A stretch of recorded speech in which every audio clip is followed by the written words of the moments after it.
கஷ்டப்பட்டு 500,000 செலவு பண்ணி மருந்து வாங்கிட்டு வந்தோம்னா நீங்கள் 2 பேரும் விளையாடுவீங்க, அப்படி தானே? அதில் பாதி மருந்து உள்ளே போகாது, சளியும் சரியாகாது. இதே பொழப்பு தான் எல்லார் வீட்லேயும் இப்படி தான் நடக்குமோ? உங்களுக்கு மருந்து ஊற்றி விடுறதுக்குள்ளே நமக்கு பாதி உயிர் போயிடும் போல் இருக்குது. பாரு, இந்த மருந்தை வச்சு என்ன ஒரு விளையாட்டு இவங்க 2 பேர்த்துக்கும்.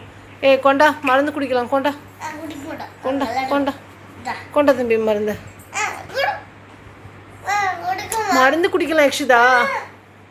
யக்ஷு மருந்து குடித்தாதான் சளி சரியாகும், இல்லைனா நீங்கள் நைட்டும் பகலும் வாமிட் பண்ணிட்டே இருப்பீங்க இருமி இருமி, அப்படி தானே? கொண்டா மருந்து கொண்டா. இவனும் தரமாட்டேங்கிறான். கொண்டா இன்னொரு மருந்து கொண்டா யக்ஷு. இங்கே பாரு, இவனை பாரு. இல்லை, எல்லார் வீட்டு குழந்தையும் இப்படி தான் இருப்பீங்களா? காசைப்பட்டு மருந்து வாங்கினா ஒழுங்காக குடிக்கிறதே கிடையாது.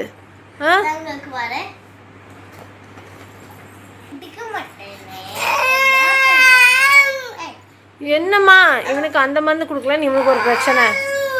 என்ன வேணும் வாங்கிக்கோ போ. குடிக்க மாட்டேன், என்ன பண்ணுவியா? ஊசி தான் அடுத்து, பார்த்துக்கோ.